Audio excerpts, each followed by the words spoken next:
what was the journey? So at what point did you're obviously doing your fitness and you were thinking about starting a business, but it wasn't quite the right time. And then you went Mm, into a jobs, I guess, for corporate kind of clients. At what point mm. did you start to get the itch to kind of go freelance again, or how did that kind of play out?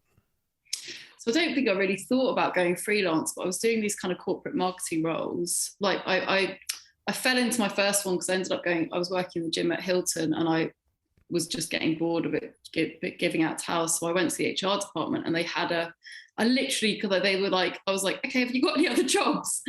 And they were like, well, I was like, I've got a business degree. Like I wasn't so good at marketing. And they were like, well, we've got PA to the general manager or marketing exec. And I was like, oh, like, did I say I wasn't very good at marketing? And I had a massive backtrack, ended up getting the job as marketing exec for Hilton, worked my way up there, several other jobs. And I think I just always had that itch to start my own business and was writing like all sorts of different business plans for all sorts of different businesses. And I just had a kind of light bulb moment one day where I thought, well, if I set up a business as a marketer, then, like the startup costs are really low. I actually know what I'm doing. So yeah, I was probably working in corporate roles for sort of 5 or 6 years and just decided to make the leap. Wow. And yeah, went freelancers in marketing. Because obviously now it's your main target area that people that kind of do a similar journey. And hello as well, we've had some comments. Out of interest, how much did you plan it? So for instance, when I knew that I wanted to set up on my own, I had another job on the table and it didn't feel right, so I thought I was going to do it. But I'd almost planned to have a certain amount of money in the kind of in the bank, so that I knew I Mm, probably wouldn't earn any money for at least 6 months. At least until you break even and then start growing again. How mm. did you jump straight in, or did you plan to build up a certain amount of cash, or how did you approach it?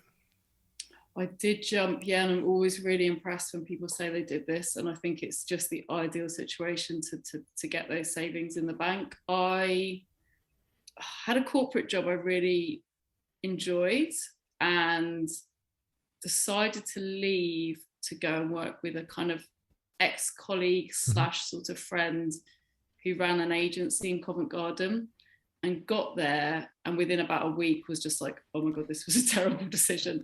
So actually I'd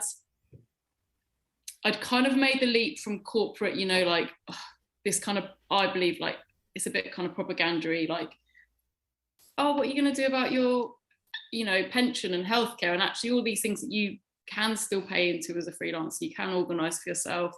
But I'd made that leap from that sort of super security into you know another job that I just wanted to give a shot to. And yeah, it was just a big mistake because this guy had lied to me about like how many clients he had and things like this, and was just kind of, it was just awful. And I think that was just like, what have I got to lose? Yeah. That was just like, well, if he can do it or is trying to do it. So that was just like the easy. So I can't say I went left straight from corporate. I had been sort of planning to do it. And I think I kind of thought, okay, well, I'll give agency side a go first. And this sounds fun, like working in Covent Garden. And yeah, and then I just thought, oh God, I've got to get out of this, left and set up my own thing from that. And yeah,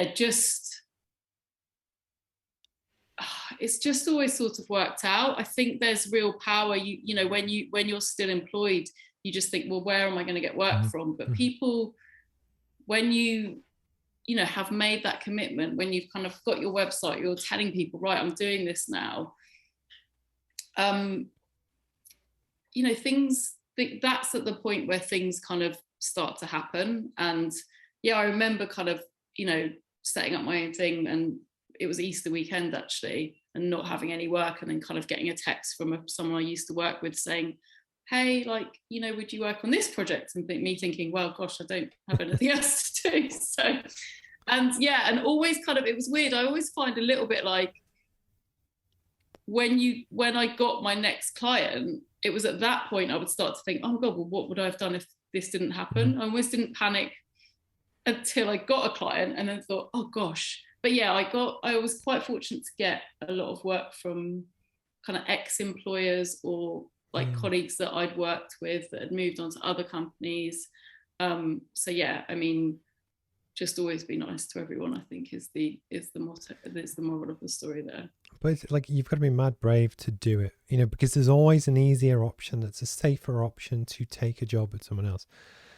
So I always have crazy respect for anyone that does it, but you're completely right. They almost, you know, and again, say personal branding as a term probably wasn't as big 9 years ago as it is now, but it so proves the point of people need to know who Sophie Cross is and hopefully quite like you and respect that you're good at something, so that then if they ever get the opportunity to hire you, they might do it. And it's just, I think, you know, it's almost, so when I speak to people that want to set up on their own, you know, start building that groundwork so that people know you for something, because it is scary when you see your bank balance going down every month and then you get a little blip.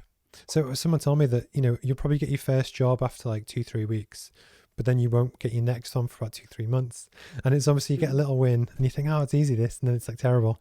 And then it kind of picks up, and then at a certain point you get to the plateau level where you kind of stop making money every month, you know, as in over what your costs are. And it's just, I think it's important to kind of talk about that. And, you know, I guess now so many of your readers will be in that exact same frame of mind, or they're still in the job and they're thinking about doing it and almost, oh, that's how what happened to Sophie. And, you know, again, a lot of people take adversity where they take a job and it didn't work out, or they get made redundant, or COVID happens, to make that leap. And it's, you know, I spoke to some guys the other day on Thursday, and you've kind of got nothing to lose. What worst case, you'll get another job, because if you're good, you know, you're employable. But I always have crazy kind of mad respect.